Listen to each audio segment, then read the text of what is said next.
terkait dengan kesejahteraan, berbanding lurus dengan kebahagiaan. Ternyata tidak rupanya. Ternyata tidak. Pengalaman membuktikan bahwa kebahagiaan itu diperoleh dari seberapa besar kita mensyukuri apa yang kita terima. Ternyata di situ rupanya. Ya. Seberapa besar kekuatan kita, pikiran kita untuk menerima apapun yang kita terima dan kita katakan bahwa saya sangat bahagia dengan yang saya terima, maka bermula di situ kita akan mencapai dan meraih kesuksesan itu.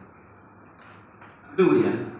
Jadi kesejahteraan seperti itu. Sebagai contoh tadi, orang yang naik sepeda motor berharap bahwa bahagianya orang yang naik mobil ya.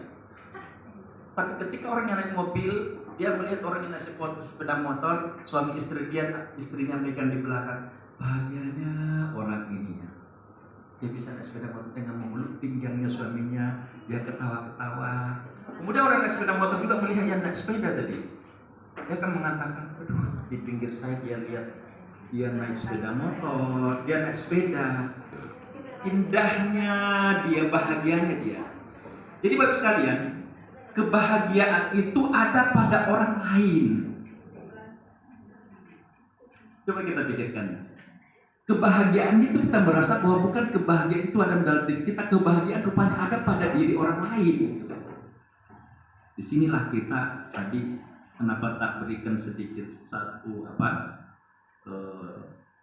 yang mungkin kalau mengamalkan ya silahkan, kalaupun tidak nggak apa-apa.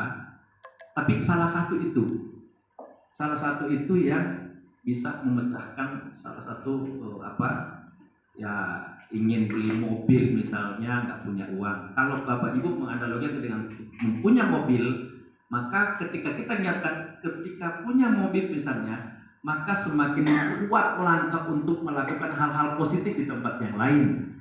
Itu kan positif. Bukan artinya dengan punya mobil disitulah kebahagiaan saya peroleh, juga tidak. Tapi ketika niatkan saya tahun ini harus punya sekian miliar misalnya, maka ketika kita niatkan bahwa dengan uangnya saya miliki semiliar lebih, kemudian saya belikan sesuatu dan sesuatu ini bisa manfaat untuk orang lain, itulah kebahagiaan itu dengan banyaknya uang. Ada pertanyaan lanjutan di belakang itu. Jadi yang baru masuk pasti gantung pikirannya, pasti gantung. Kenapa? Nggak tahu ya awalnya kan apa? Kok sampai tiba-tiba ke sini gitu kan ya?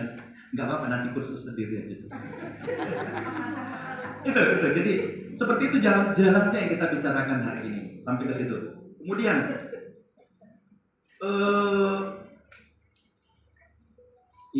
siapa sih yang tidak ingin punya aula gitu ya? Siapa sih yang tidak punya alat yang banyak?